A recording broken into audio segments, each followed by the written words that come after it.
বিপজ্জনক হয়ে উঠেছে ঢাকা মাওয়া এক্সপ্রেসওয়ে। ঘন কুয়াশা আর যানবাহনের বেপরোয়া গতি কেড়ে নিচ্ছে প্রাণ। নারায়ণগঞ্জ বিআরটিএ কার্যালয়ে পদে পদে হয়রানি, দালাল ছাড়া হয় না ড্রাইভিং লাইসেন্স, নির্বিকার প্রশাসন। শীতে কাঁপছে রাজধানী সহ ১৩ জেলা। পঞ্চগড়ের সর্বনিম্ন তাপমাত্রা ৯.৪ ডিগ্রি। আরও ৩ থেকে ৪ দিন থাকতে পারে শৈত্যপ্রবাহ। তাপমাত্রা সামনে থেকে আরো কমবে।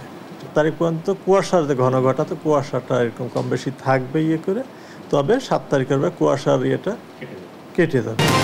না ফেরার দেশে চলে গেলেন রূপালী পর্দার অভিনেত্রী অঞ্জনা রহমান। মারা যান বঙ্গবন্ধু মেডিকেলে, বাদ জোহর এফডিসিতে জানাজা।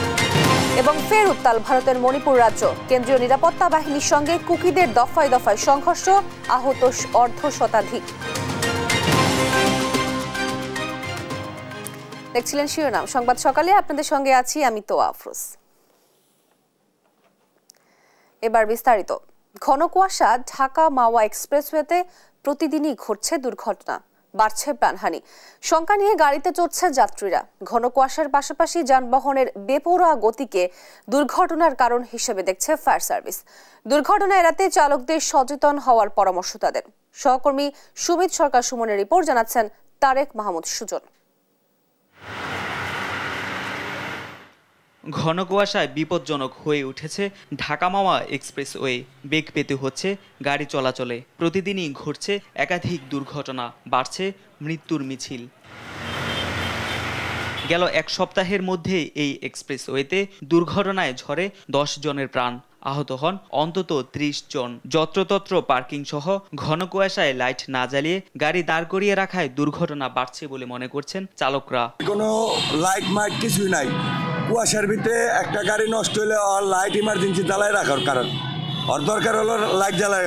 লাইটের কারণে কালকে ওই ঘন কুয়াশার কারণে দেখে নাই, এই কারণে দুর্ঘটনাটা ঘটছে।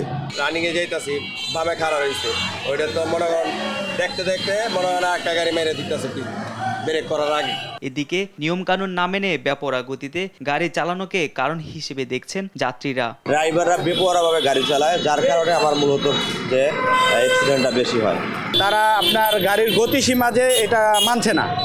ঘন কুয়াশার পাশাপাশি চালকদের অসুস্থ প্রতিযোগিতার কারণেই দুর্ঘটনা বাড়ছে বলে জানায় ফায়ার সার্ভিস।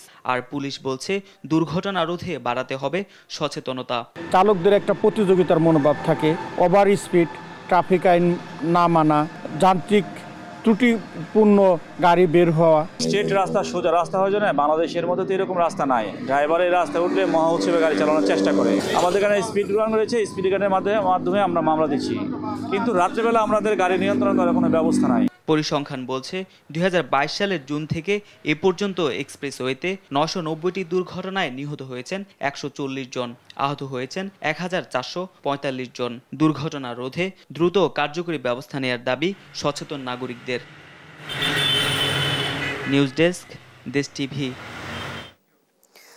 মুন্সিগঞ্জের ঢাকা মাওয়া এক্সপ্রেসওয়েতে বেড়েই চলছে দুর্ঘটনা। চালকদের ওভার স্পিড ও যত্রতত্র গাড়ি পার্কিং এর কারণে এসব ঘটছে বলে জানা গেছে। এই বিষয়ে বিস্তারিত জানাতে সরাসরি যুক্ত হচ্ছেন সহকর্মী সুমিত সরকার সুমন। সুমন, আপনার কাছে জানতে চাইবো যে দুর্ঘটনা এড়াতে প্রশাসন কি পদক্ষেপ নিচ্ছে, কি আছে সর্বশেষ আপনার কাছে?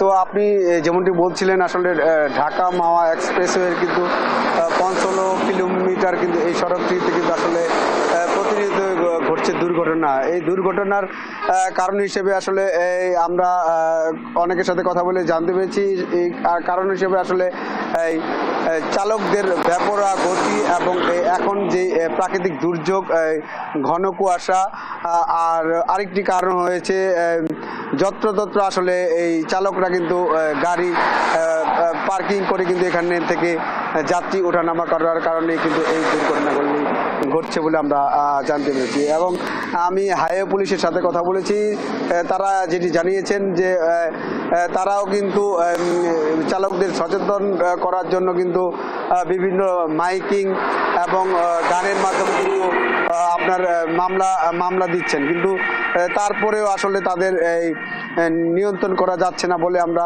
এখানে জানতে পেরেছি। তো এখানে কিন্তু প্রতিনিয়ত কিন্তু ঘটছে দুর্ঘটনা।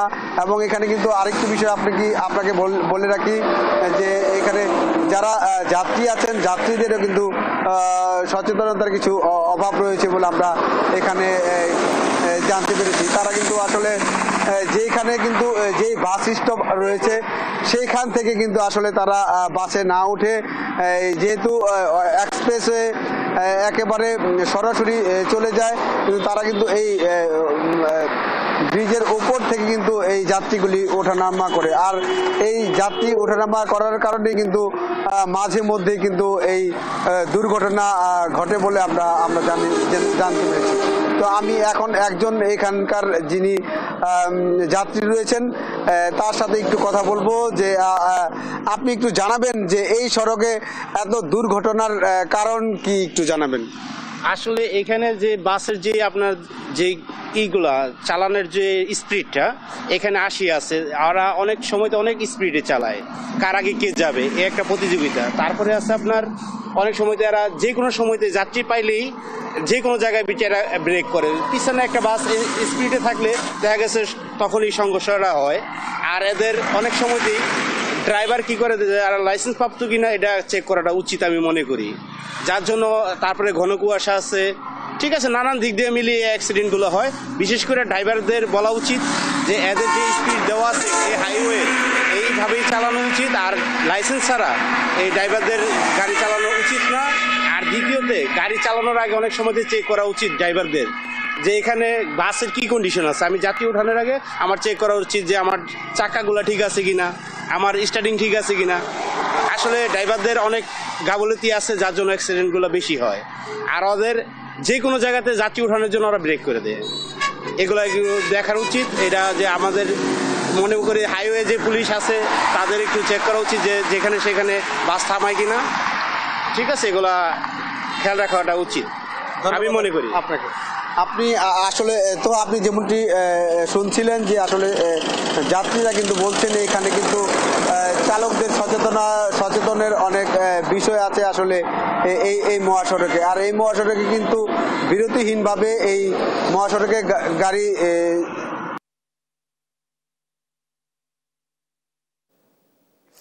সুমিত, আপনাকে ধন্যবাদ। নারায়ণগঞ্জে বিআরটিএ কার্যালয়ে পদে পদে হয়রানি, দালাল ছাড়া হয় না ড্রাইভিং লাইসেন্স। কিছু অসাধু কর্মকর্তা কর্মচারীর যোগ সাজেশে দালালের দৈরথ্য চলছে বছরের পর বছর। নির্বিকার প্রশাসন ও আইন শৃঙ্খলা বাহিনী বাধ্য হয়ে অবৈধ পথে হাঁটছেন সেবা গ্রহীতারা। সহকর্মী বিলাল হোসেনের পাঠানো তথ্য ছবিতে অঙ্কন চৌধুরীর রিপোর্টে বিস্তারিত। নারায়ণগঞ্জ জেলা প্রশাসকের কার্যালয়ের বিপরীত পাশে বিআরটিএর কার্যালয়। এখানে পুরো জেলার মানুষ তাদের ড্রাইভিং লাইসেন্স সহ গাড়ি নিবন্ধন করে থাকেন, এজন্য দিতে হয় পরীক্ষাও। তবে সবই লোক দেখানো মাত্র, কারণ দালাল ছাড়া ড্রাইভিং লাইসেন্স করতে গেলে পড়তে হয় বিড়ম্বনায়। আবেদন থেকে শুরু করে লাইসেন্স পাওয়া পর্যন্ত হয়রানিতে পড়তে হয় আবেদনকারীদের, সময় মতো মেলে না লাইসেন্স। তাই বাধ্য হয়ে সাধারণ মানুষ অবৈধ পথে হাঁটছেন। এমনকি গাড়ি চালানোর পরীক্ষা ও ডোপ টেস্টেও নেওয়া হচ্ছে অতিরিক্ত টাকা। অভিযোগ রয়েছে কিছু অসাধু কর্মকর্তা কর্মচারীদের যোগ সাজসে দালালের এমন দৌরত্ব চলছে বছরের পর বছর। প্রায় 80% মানুষই হচ্ছে যে দালালের মাধ্যমে আসছে, যার কারণে কোনো নিয়ম শৃঙ্খলা তো কিছুই নেই। যে বলেছি দালালের মাধ্যমে করেছি, তবে এক্ষেত্রে একটি বিষয় খুবই গুরুত্বপূর্ণ। আমি প্রথমে নিজে চেষ্টা করেছিলাম, তো আমি বাধ্য হয়ে পরে দেখলাম যে দালালের কাছে গেলে আমার এই ধরনের ভোগান্তি নেই। কার্যালয়টিতে প্রতি মাসে 6 শতাধিক ড্রাইভিং লাইসেন্স আবেদন করে স্থানীয় বাসিন্দারা, তবে তার 80% হয় দালালের মাধ্যমে। মূলত দালালদের সঙ্গে কর্মকর্তা কর্মচারীদের যোগসাজশ চলে মুঠোফোনে, সেখানেই হয় লেনদেন। নামে বেনামে প্রতিষ্ঠানও দালাল চক্রের সঙ্গে যুক্ত। যদিও জড়িতদের বিরুদ্ধে ব্যবস্থা নেওয়ার কথা জানান এই কর্মকর্তা।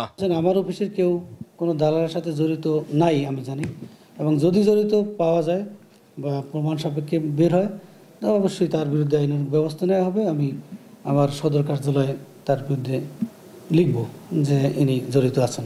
আর জেলা প্রশাসক বলেন, দালাল কর্মচারী আর্থিক লেনদেনের বিষয়ে তদন্ত করে ব্যবস্থা নেওয়া হবে। আমার কাছে এসে কেউ অভিযোগও করে নাই। আচ্ছা, আমি দেখবো তারপর আমি এটা নিয়ে যদি এরকম হয় তাহলে কঠোর ব্যবস্থা নিব। এটা লিখবেন যে কঠোর ব্যবস্থা নিবে। আবেদনকারীদের হয়রানি বন্ধ সহ সব দালাল চক্রের বিরুদ্ধে দ্রুত কার্যকর ব্যবস্থা দেখতে চান নারায়ণগঞ্জবাসী। নিউজ ডেস্ক, দেশ টিভি।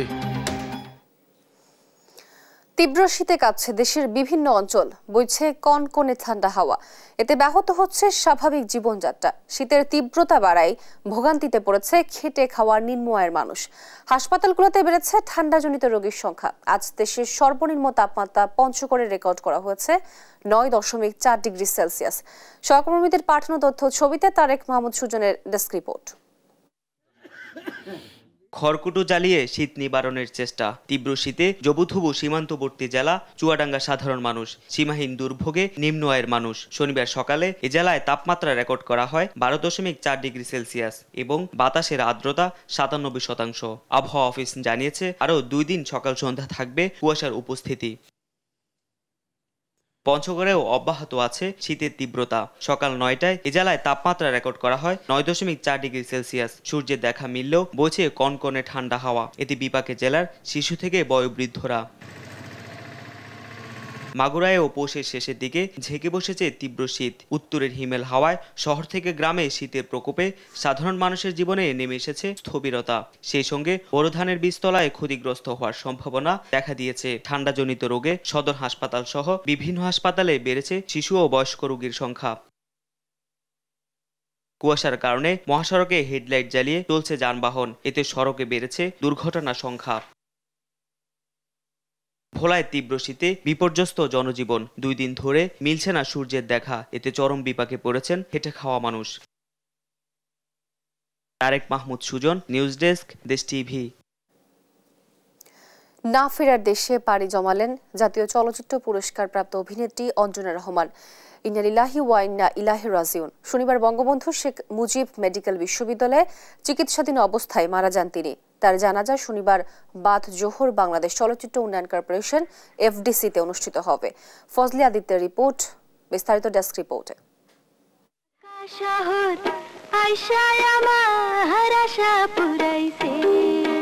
চলে গেলেন বড় পর্দা কাঁপানো অভিনেত্রী অঞ্জনা রহমান।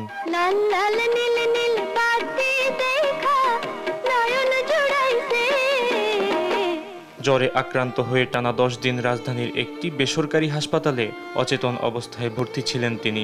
অবস্থার অবনতি হলে গত 1 জানুয়ারি তাকে স্থানান্তর করা হয় বঙ্গবন্ধু মেডিকেলে। পরীক্ষা নিরীক্ষায় ধরা পড়ে রক্তে সংক্রমণ। সেখানেই গত রাত 1:10 মারা যান তিনি। মৃত্যুর সংবাদ শুনে রাতেই হাসপাতালে আসতে থাকেন তার দীর্ঘদিনের সহকর্মী ও শুভানুধ্যায়ীরা। এ সময় হাসপাতালে আবেগ আপ্লুত হয়ে পড়েন তার স্বজন ও সহকর্মীরা অনেকেই কিন্তু যোগাযোগ করতে পারেন। এটা আমাদের জন্য অনেক বড় কষ্টের বিষয় যে আমরা ইউনাইটেডে আজকে ওনার শেষ বিদায়ে আমরা সবাই আসতে পেরেছি। এই কিছুক্ষণ আগে আমি গেছি, আমি ভাবছি একটা মিরাক্কেল হবে, এবার আপু ফেরত আসবে। আমি বাসে যে বসতেও পারিনি, আরে ফোন দিয়ে বলে আপু তাড়াতাড়ি আসেন, সবাই জানান। অঞ্জনা আর ফিরে আসবে না, তো অঞ্জনা আসবে না। তবে সে যে কর্ম করে গেছে, তার যে বাংলা চলচ্চিত্রে যে তার কাজ আছে, এগুলোর মাঝে সে বেঁচে থাকবে। এ সময় চলচ্চিত্র শিল্পী সমিতির সভাপতি মিশা সওদাগর জানান, শনিবার বাদ জোহর চলচ্চিত্র উন্নয়ন কর্পোরেশন এফডিসিতে তার জানাজা অনুষ্ঠিত হবে। ইনশাআল্লাহ ওই এফডিসিতে বাদ জোহর ইনশাআল্লাহ এটা জানাজার নামাজটা হবে। ফ্যামিলিগতভাবে একটা ব্যবস্থা করা আছে, ওনার বোনজামাই আমাকে বলেছে, সেটা জুরাইন, রাইট? ওনাদের আত্মীয় আছে না? নায়িকা অঞ্জনা বাংলাদেশের চলচ্চিত্রের পাশাপাশি আন্তর্জাতিক অঙ্গনেও বেশ সুপরিচিত মুখ ছিলেন। নৃত্যশিল্পী থেকে নায়িকা হয়ে সর্বাধিক যৌথ প্রযোজনা এবং বিদেশি সিনেমায় অভিনয় করা দেশের একমাত্র নায়িকাও তিনি। এ পর্যন্ত 3 শতাধিক সিনেমায় অভিনয় করেছেন। পরিণীতা ও গাংচিলে অভিনয় করার জন্য 2 বার পান জাতীয় চলচ্চিত্র পুরস্কার। ফাহিম ইউসুফ, দেশ টিভি, ঢাকা। আমনের ভরা মৌসুমেও নওগাঁর বাজারে বেড়েছে চালের দাম। কেজি প্রতি চা 5 টাকা পর্যন্ত। এ বিষয়ে বিস্তারিত জানাতে সরাসরি যুক্ত হচ্ছেন সহকর্মী কামাল হোসেন। কামাল, এই চালের দাম বৃদ্ধির কারণ কি এবং এ নিয়ে ক্রেতা বিক্রেতারা বা কি বলছেন, কি আছে আপনার কাছে? তো নওগাঁয় বলতে গেলে পুরো মৌসুমে চালের দাম ঊর্ধ্বগতি ছিল। সাধারণ ভোক্তা সাধারণ শুরু করে ক্রেতা সাধারণের ধারণা ছিল যে অন্তত আমনের ভরা মৌসুমে চালের দাম কিছুটা হলেও কমবে, ক্রেতা সাধারণের মধ্যে কিছুটা স্বস্তি মিলবে। কিন্তু ভরা মৌসুমে ধানের বাজার ঊর্ধ্বগতি হওয়ায় মূলত চালের দামের যে স্বস্তি সেটা একেবারে মেলে নাই, বরং ভরা মৌসুমে এসেও চালের বাজার একেবারে ঊর্ধ্বগতি থেকে আরও ঊর্ধ্বগতি হয়েছে। আর মূলত এই চাল বাজারের এই ঊর্ধ্বগতিতে সবচেয়ে বেশি পেরেশানে পড়েছে নিম্ন এবং মধ্যবিত্ত শ্রেণীর যারা ভোক্তা সাধারণ ক্রেতা সাধারণ তারা।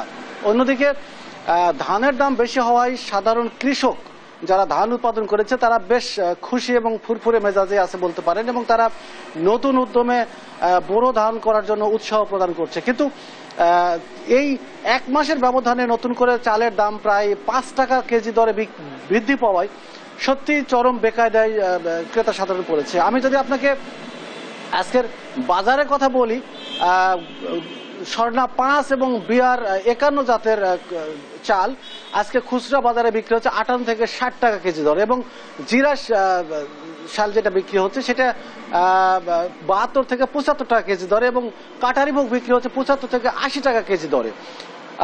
আমি এই মুহূর্তে দাঁড়িয়ে আছি একজন পাইকারি বিক্রেতার দোকানে।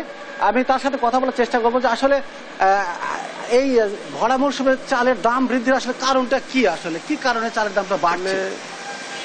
প্রতিটা জিনিসের দাম বৃদ্ধি হয়, হাল চাষ, কৃষক, তারপর দিনমজুর, এগুলোর দাম বৃদ্ধি হয় মেন কারণ। উৎপাদন খরচ তাদের অনেক বাড়তি হয়ে যাচ্ছে, আর এই কারণে কৃষকেরা অল্প দামে ধান বেচে চাচ্ছে না, আর বিশেষ করে আমন ধানটা শুকানো হয়, এই জন্য একটু স্থিরভাবে বেচা কেনা তারা সুযোগ পায়।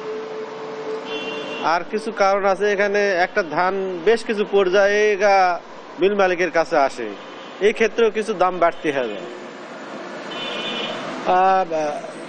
বিক্রেতা বলছিলেন যে আসলে বিভিন্ন জিনিসপত্রের দাম বৃদ্ধি পেয়েছেন, নিত্য অন্যান্য কৃষি সরঞ্জাম বিশেষ করে সার কীটনাশক অন্যান্য জিনিসপত্রের দাম বৃদ্ধি পাওয়ার কারণে দাম বেড়েছে। আরেকটা কারণ বলেছেন যে আসলে এই ধানটা দীর্ঘস্থায়ীভাবে রেখে বিক্রি করা যায়, সেই কারণেও সাধারণত কৃষকরা ধীরে সুস্থে এই ধানগুলো বিক্রি করে, এর জন্য বাজারে ক্রাইসিস হয়। আমি বেশ কিছু বাজার ঘুরে দেখেছি আসলে নওগাঁর বিভিন্ন ধান বাজারে ধানের যে সরবরাহ সেটা বেশ খানিকটা কম বলে আমার কাছে মনে হয়েছে, যে কারণেও আসলে ধানের বাজারটা অনেকটা নিয়ন্ত্রণে আসছে না। নওগাঁয় এবারে আমন ধানের লক্ষ্যমাত্রা নির্ধারণ করা হয়েছিল, উৎপাদন লক্ষ্যমাত্রা 1,96,125 হেক্টর জমিতে, এবং এখান থেকে আমন ধান উৎপাদন লক্ষ্যমাত্রা নির্ধারণ করা হয়েছিল 9,75,000 হেক্টর মেট্রিক টন, এবং এই পরিমাণ ধান থেকে চাল উৎপাদন লক্ষ্যমাত্রা নির্ধারণ করা হয়েছিল 6,55,000 মেট্রিক টন। নওগাঁর অভ্যন্তরীণ বাজারে প্রতি বছরে চালের প্রয়োজন হয় 4.5 থেকে 5 লক্ষ মেট্রিক টন। আর নওগাঁর যে 3 মৌসুমের কথা যদি বলি, যে 3 মৌসুম মিলে নওগাঁয় চাল উৎপাদিত হয় প্রায় 12 লক্ষ মেট্রিক টন, 17 লক্ষ মেট্রিক টন। আর নওগাঁ থেকে অন্যান্য নওগাঁর বাইরের বিভিন্ন জেলায় প্রায় 12 লক্ষ মেট্রিক টন চাল সরবরাহ করা হয়ে থাকে। তো নওগাঁ থেকে চালের বাজার নিয়ে এই ছিল আমার কাছে সর্বশেষ তথ্য। তোয়া, আপনাকে ধন্যবাদ। নওগাঁয় বাজারে বেড়েছে চালের দাম এবং এই বিষয়ে সর্বশেষ জানাচ্ছিলেন আমাদের সহকর্মী কামাল হোসেন। অস্ত্রধারী সন্ত্রাসীদের তৎপরতায় অর্থনৈতিকভাবে বিপর্যস্ত হয়ে পড়েছে পার্বত্য জেলা বান্দরবান। গেল কয়েক বছর ধরে এই তৎপরতা বেড়েছে, যার প্রভাব পড়েছে সামাজিক, পর্যটন, শিক্ষা ও উন্নয়ন খাতে। এই অবস্থায় পাহাড়ের শান্তি ফেরাতে আবারও ঐক্যের ডাকে সাড়া দিয়েছে 12 জনগোষ্ঠীর মানুষ। সহকর্মী আবুল বাশার নয়নের তথ্য ও ছবিতে বিস্তারিত জানাচ্ছেন টুম্পা আফরোজ। মুহুর্মুহু গুলির শব্দ, হত্যা, অপহরণ আর চাঁদাবাজিতে অতিষ্ঠ বান্দরবানের জনজীবন। নতুন বছরে নতুন বাংলাদেশে সেই দুর্নাম দূর করতে আবারও উদ্যোগ নিয়েছে পার্বত্য জেলা পরিষদ। নতুন সম্ভাবনাকে গুরুত্ব দিয়ে সম্প্রীতির মিছিলে এক হয়েছে পাহাড়ে বসবাসরত 12 জনগোষ্ঠীর মানুষ। সবার একটাই দাবি, কেএনএ সহ সব অস্ত্রধারী সদস্যদের সন্ত্রাসের পথ ছেড়ে শান্তির পথে ফেরানো। তাদের মতে বম সম্প্রদায় সহ বিভিন্ন জাতিগোষ্ঠী অসহায় জীবনযাপন করছে।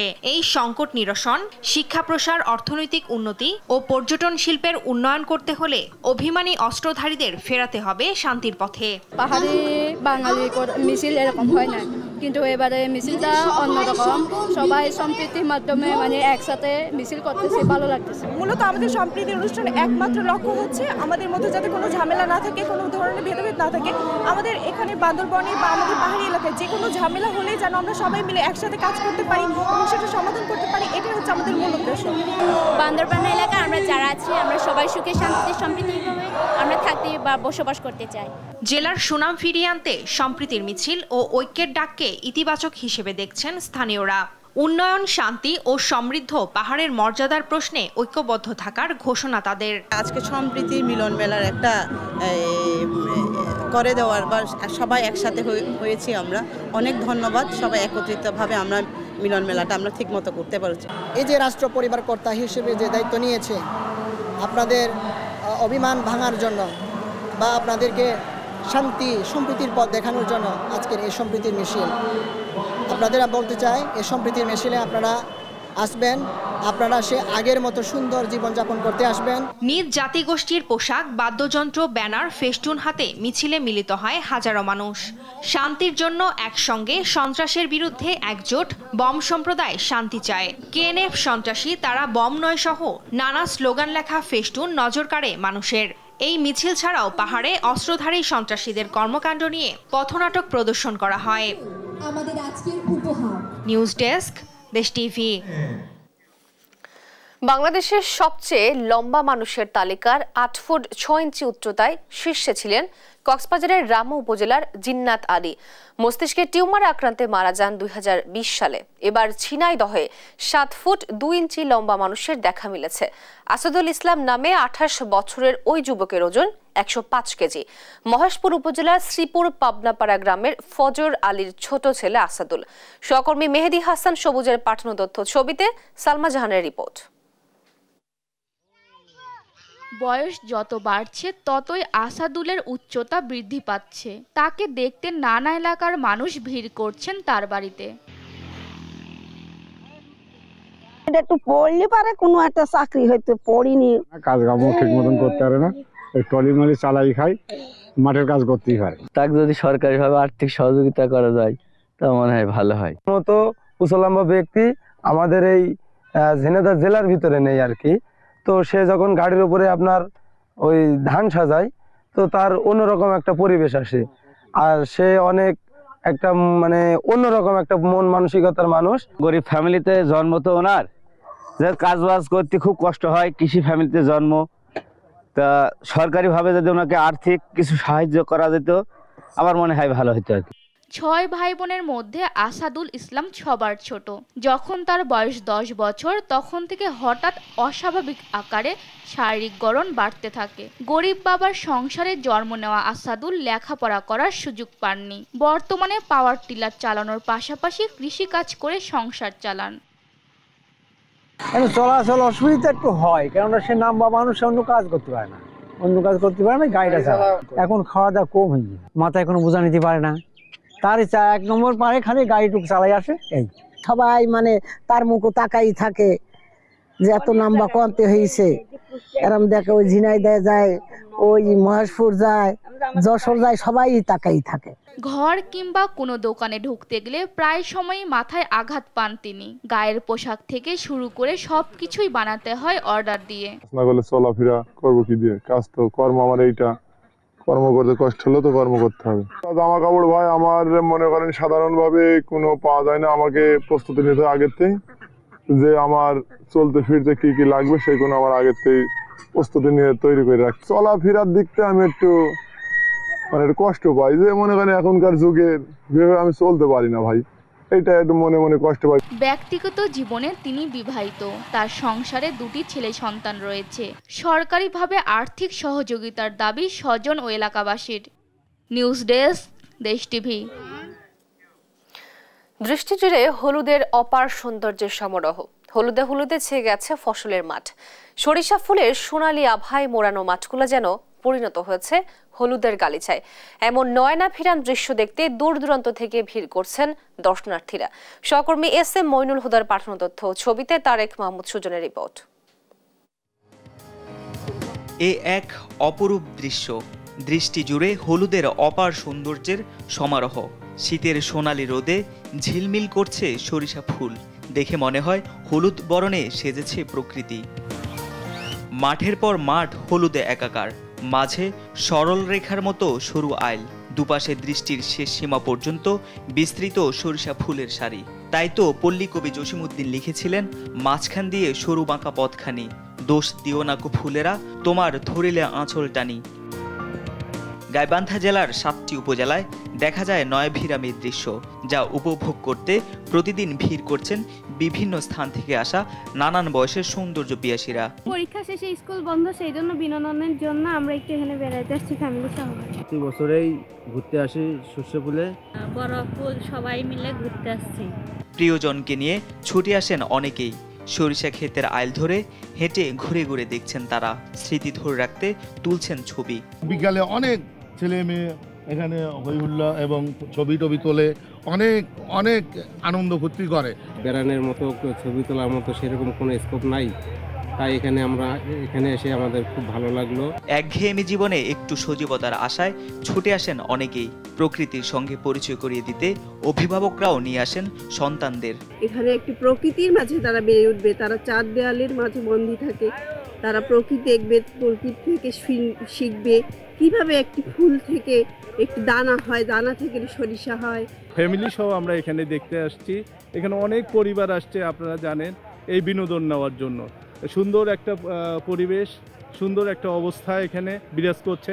গেল বছর গাইবান্ধা জেলার 7টি উপজেলায় সরিষা চাষ হয়েছে 15,200 হেক্টর জমিতে, এবছর তা বেড়ে দাঁড়িয়েছে 16,554 হেক্টরে। নিউজ ডেস্ক, দেশ টিভি।